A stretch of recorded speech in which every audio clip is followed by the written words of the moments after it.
নমস্কার, আমি শুভ্রকান্তি চ্যাটার্জি। আমার ইউটিউব চ্যানেল সেলেস্টিয়াল ইনবক্সে প্রথমেই আপনাদের সকলকে স্বাগত জানাচ্ছি। বর্তমান গ্রহগত অবস্থানের ভিত্তিতে আমাদের রাশিচক্রের তৃতীয় রাশি অর্থাৎ মিথুন রাশির জাতক জাতিকাদের এই মার্চ মাস কেমন যেতে পারে, আজকে আমি সেই বিষয়ে কিছু কথা বলবো। প্রথমেই যেটা বলবো যে মিথুন রাশির সাপেক্ষে আমাদের রাশিচক্রে এই মুহূর্তে কোন কোন গ্রহ কোথায় কোথায় অবস্থান করবে। প্রথমেই বলি যে মিথুন রাশির সাপেক্ষে চতুর্থে অর্থাৎ কন্যা রাশির ঘরে এই মুহূর্তে কেতু অবস্থান করছে। মিথুন রাশির সাপেক্ষে অষ্টমে অর্থাৎ মকর রাশির ঘরে এই মুহূর্তে মঙ্গল এবং শুক্র একত্রে অবস্থান করছে।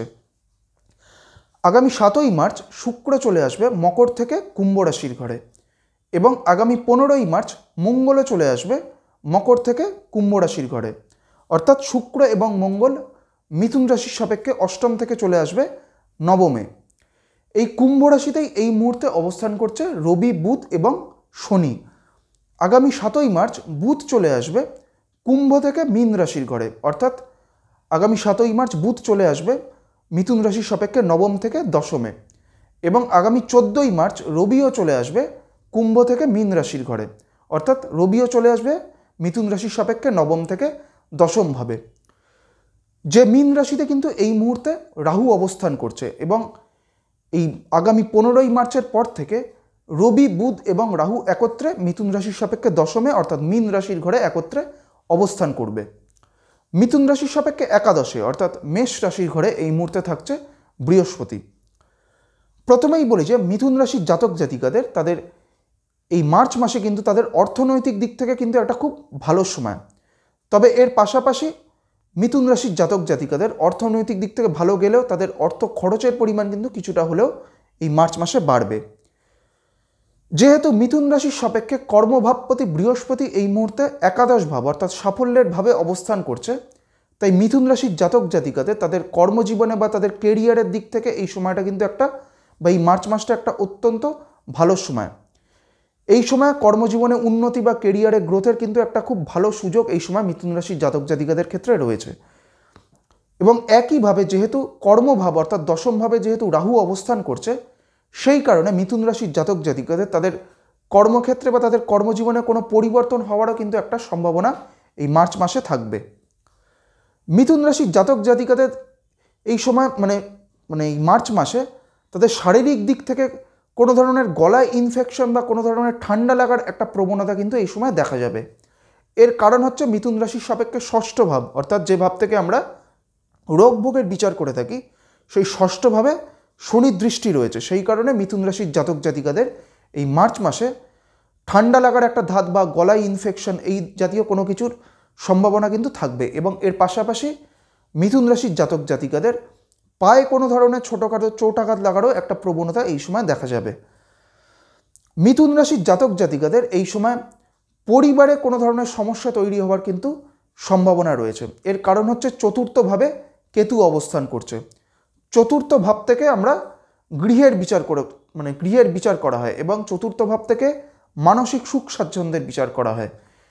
এবং যেহেতু চতুর্থভাবে কেতু অবস্থান করছে, তাই সাধারণভাবে এটা বলা যায় যে মিথুন রাশির জাতক জাতিকাদের এই সময় কিন্তু পারিবারিক দিক থেকে কোনো সমস্যার কারণে তাদের মানসিক দিক থেকে কিন্তু একটা টানাপোড়েনের সৃষ্টি হবে। চতুর্থ ভাবকে মাতৃভাবও যেহেতু বলা হয়, সেই কারণে যাদের মিথুন রাশি তাদের মায়েরও কিন্তু শরীর স্বাস্থ্যের কোনো ধরনের সমস্যা তৈরি হওয়ার সম্ভাবনা এই মার্চ মাসে থাকবে। মিথুন রাশির জাতক জাতিকারা যারা শিক্ষার্থী তাদের ক্ষেত্রেও কিন্তু এই সময়টা বা এই মার্চ মাসটা কিন্তু খুব একটা অনুকূল সময় নয়। এর কারণ হচ্ছে চতুর্থভাবে যেহেতু কেতু অবস্থান করছে এবং চতুর্থ ভাব থেকে আমরা যেহেতু বেসিক এডুকেশনের বিচার করে থাকি, সেই কারণে যাদের মিথুন রাশি যারা শিক্ষার্থী তাদের ক্ষেত্রেও এই সময়টা বা এই মার্চ মাসটা কিন্তু খুব একটা অনুকূল সময় নয়। এইবার আমি আসছি মিথুন রাশির যে নক্ষত্রগুলি রয়েছে অর্থাৎ মৃগশিরা, আদ্রা এবং পুনর্বসু, এই তিনটি নক্ষত্রের জাতক জাতিকাদের এই মার্চ মাস কেমন যেতে পারে। প্রথমেই আমি আসছি মৃগশিরা নক্ষত্রের ক্ষেত্রে।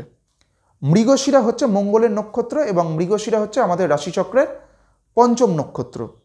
এই মৃগশিরা নক্ষত্রের শেষ দুটি চরণ রয়েছে মিথুন রাশির ঘরে।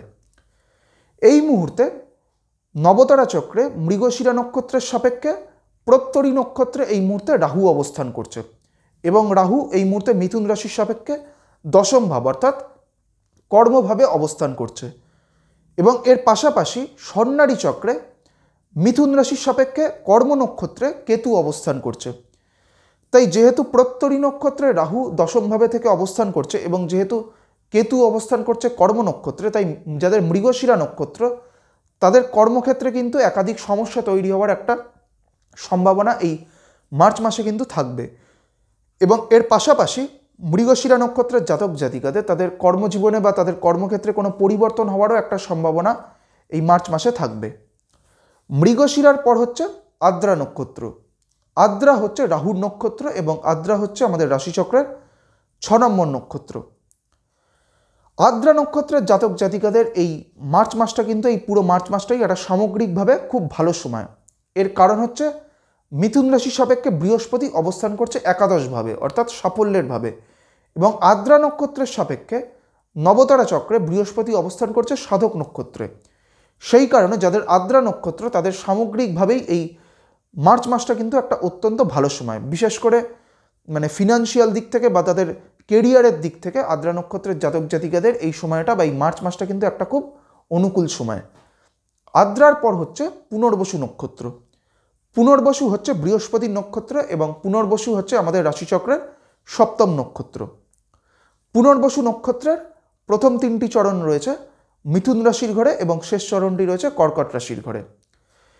এই মার্চ মাসে পুনর্বসু নক্ষত্রের জাতক জাতিকাদের তাদের শারীরিক দিক থেকে কিন্তু একাধিক সমস্যা তৈরি হওয়ার কিন্তু একটা সম্ভাবনা রয়েছে, এবং সেই দিক থেকে কিন্তু পুনর্বসু নক্ষত্রের জাতক জাতিকাদের এই শারীরিক দিক থেকে বা স্বাস্থ্যগত দিক থেকে কিন্তু কিছুটা সচেতন থাকতে হবে। এবং এর পাশাপাশি পুনর্বসু নক্ষত্রের জাতক জাতিকাদের কর্মজীবনের দিক থেকে এই সময় কর্মক্ষেত্রে কোনো পরিবর্তন হওয়ার কিন্তু সম্ভাবনা এই সময় খুব জোরালোভাবে রয়েছে। এর পাশাপাশি পুনর্বসু নক্ষত্রের জাতক জাতিকাদের তাদের ব্যক্তিগত জীবনে বা তাদের পারিবারিক জীবনেও কোনো ধরনের সমস্যা আসার কিন্তু একটা সম্ভাবনা রয়েছে। আজকে আমি আমাদের রাশিচক্রের 3য় রাশি অর্থাৎ মিথুন রাশির জাতক জাতিকাদের এই মার্চ মাস কেমন যেতে পারে সেই বিষয়ে আলোচনা করলাম, এবং এর পাশাপাশি মিথুন রাশির যে নক্ষত্রগুলিও রয়েছে অর্থাৎ মৃগশিরা, আদ্রা এবং পুনর্বসু, এই 3টি নক্ষত্রের জাতক জাতিকাদের এই মার্চ মাস কেমন যেতে পারে সেই বিষয়ে আপনাদের একটা সংক্ষিপ্ত ধারণা দেওয়ার চেষ্টা করলাম। পরবর্তী ভিডিওগুলির মাধ্যমে পরবর্তী যে রাশিগুলি রয়েছে আমাদের রাশিচক্রে সেই রাশিগুলির জাতক জাতিকাদের এই মার্চ মাস কেমন যেতে পারে সেই বিষয়ে আলোচনা করব। সবশেষে এটাই বলবো, আপনারা সকলে খুব ভালো থাকুন এবং সুস্থ থাকুন, এটাই প্রার্থনা করি। নমস্কার।